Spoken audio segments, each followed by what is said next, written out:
Hi hello నమస్తే, నేను మీ doctor Ravishankar శ్రీరాముల. ఆలస్యం చేయకుండా ఈరోజు టాపిక్లోకి వెళ్ళిపోదాం. ఎస్, పట్టుదలతో సాధ్యం కానిదంటూ ఏదీ లేదు అని మొదలు పెట్టాం మనం. మరి ఇక్కడ ఒక చిన్న క్లిప్ విందాం, ఆడియో క్లిప్. పట్టుదలతో చేస్తే సమరం తప్పకుండా నీదే, విజయం కష్టపడితే రాదా, ఫలితం పదరా సోదరా. నీ ధైర్యం తోడై ఉండగా, ఏ సాయం కోసం చూడక, నీ ధ్యేయం చూపే మార్గంలో పోరా సూటిగా. ఏనాడు వెనుకడుగేయక, ఏ అడుగు తడబడనీయక, నీ గమ్యం చేరేదాకా దూసుకుపోరా సోదరా. పట్టుదలతో చేస్తే సమరం తప్పకుండా నీదే, విజయం కష్టపడితే రాదా, ఫలితం పదరా సోదరా. ఇష్టం ఉంటే చేదు కూడా తీయనే, కష్టం అంటే దూది కూడా భారమే. లక్ష్యమంటూ లేని జన్మే దండగా, లక్షలాది మంది లేరా మందగా. పంతం పట్టి పోరాడందే కోరిన వరాలు పొందలేవుగా. పట్టుదలతో చేస్తే సమరం తప్పకుండా నీదే, విజయం కష్టపడితే రాదా, ఫలితం పదరా సోదరా. చేస్తూ ఉంటే ఏ పనైనా సాధ్యమే, చూస్తూ ఉంటే రోజులన్నీ శూన్యమే.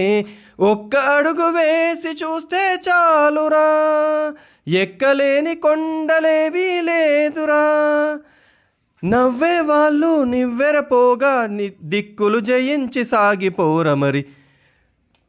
పట్టుదలతో చేస్తే సమరం తప్పకుండా నీదే, విజయం కష్టపడితే రాదా, ఫలితం పదరా సోదరా. నీ ధైర్యం తోడై ఉండగా, ఏ సాయం కోసం చూడక, నీ ధ్యేయం చూపే మార్గంలో పోరా సూటిగా. ఏనాడు వెనుకడుగేయక, ఏ అడుగు తడబడనీయక, నీ గమ్యం చేరేదాకా దూసుకుపోరా సోదరా. పట్టుదలతో చేస్తే సమరం తప్పకుండా నీదే, విజయం కష్టపడితే రాదా, ఫలితం పదరా సోదరా. విన్నారు కదండి, ఎంత అద్భుతంగా ఉంది. రచయిత ఎంత బాగా రాశాడు, మనలో ఎంత ఉత్సాహాన్ని నింపుతోంది ఈ ఆడియో అనేటువంటిది. కాబట్టి మనము మన నిత్య జీవితంలో ఏదైనా సాధించాలి, సాధించేటువంటి వైపు అడుగులు వేయాలి అంటే ఖచ్చితంగా మనతో ఉండాల్సినటువంటిది పట్టుదల అండి కదా. పట్టుదల ఉన్న వ్యక్తి మాత్రమే తను అనుకున్న లక్ష్యాన్ని నెరవేర్చుకోగలుగుతాడు అని చెప్పాం. పూర్వకాలంలో రాజులు ఏం చేసేవాళ్ళు అని అంటే, వేరే రాజ్యాలపైన దండయాత్ర చేసినప్పుడు దుర్భేద్యమైన కోటలు ఉండేవి, చాలా ఎత్తైనటువంటి కోటలు ఉండేవి. ఆ కోటలు ఎక్కి అవతల వైపు వెళ్తే కానీ ఆ రాజుతో యుద్ధం చేయడం, రాజ్యాన్ని గెలవడం అనేది సాధ్యం కాదు. అలాంటప్పుడు ఏం చేసేవాళ్ళట అంటే, ఒక ఉడుము తెలుసు కదండి, అందరు చూసే ఉంటారు. ఆ ఉడుమునేసి ఆ ఉడుముకి తాడు కట్టి ఎక్కేవాళ్ళంట. అంటే ఇక్కడ మనం ఏం నేర్చుకోబోతున్నామంటే, ఉడుం పట్టు అని చెప్తారు. ఉడుం పట్టు లాంటి పట్టు ఉండాలి, దృఢ సంకల్పం ఉండాలి. అలాంటప్పుడు మాత్రమే మనం మన నిత్య జీవితంలో విజయానికి చేరువవుతాము, లేదా విజయాన్ని మనము కంటిన్యూ చేయగలుగుతాము. మరి ఇలాంటి పట్టుదల నీలో ఉందా?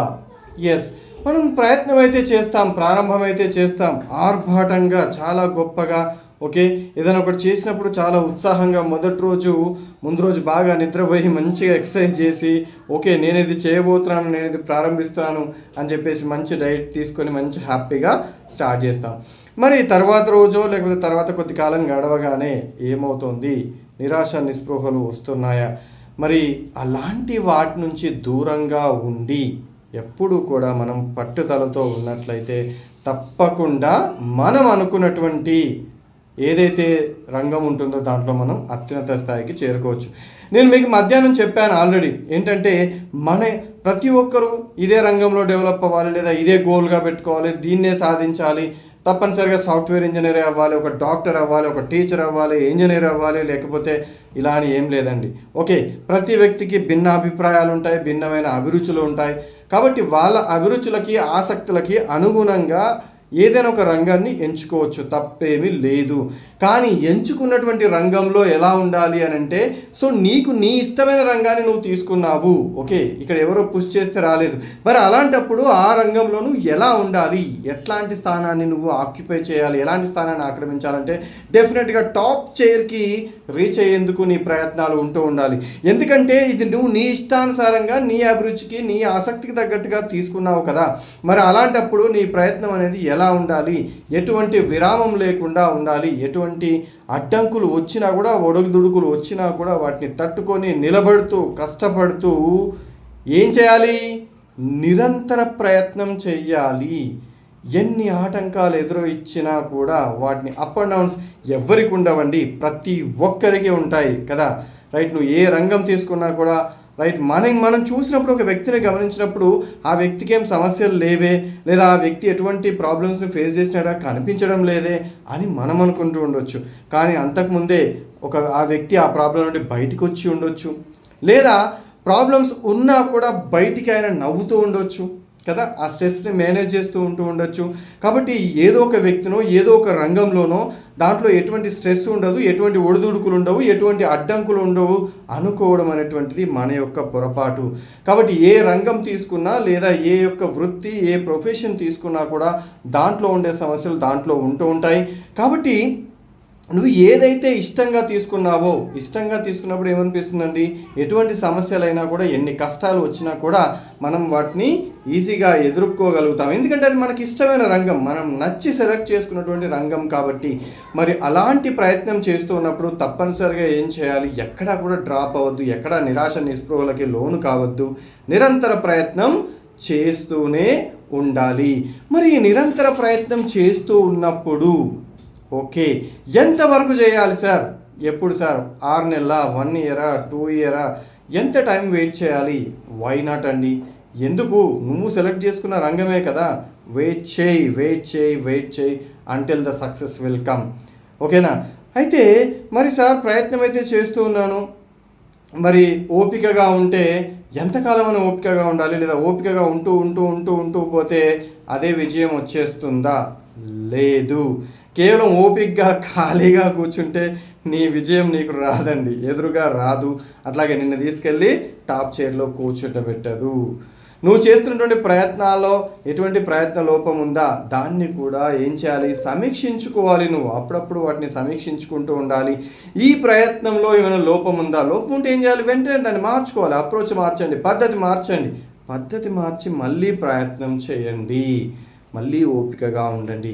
ఈ విధంగా వెళ్తూ ఉన్నట్లయితే నీవు అనుకున్నటువంటి రంగంలో టాప్ చైర్ని రీచ్ అవ్వడం అనేటువంటిది సులభం అవుతుంది అని నేను చెప్పను, కానీ నీ ప్రయత్నంతో మాత్రం అది సాధ్యమవుతుంది అని తప్పకుండా చెప్పగలను. ఓకే, మరి ఇలా నిరంతర ప్రయత్నం చేస్తూ ఉన్నప్పుడు ఏం కలిగి ఉండాలి, ఇంకా కేవలం సార్ నేను పట్టుదలతో ఉన్నాను, ఓకే, నిరంతర ప్రయత్నం చేస్తూ ఉన్నాను, ఓపికతో ఉన్నాను, ఇది సరిపోతుందా? వీటన్నింటికి మంచి స్ట్రాంగ్ ఫ్లేవర్ అండి, స్ట్రాంగ్ సపోర్ట్ ఇచ్చేటువంటి ఇంకొక పాయింట్ కావాలి, అదే స్పాంటనిటీ లేదా సమయస్ఫూర్తి.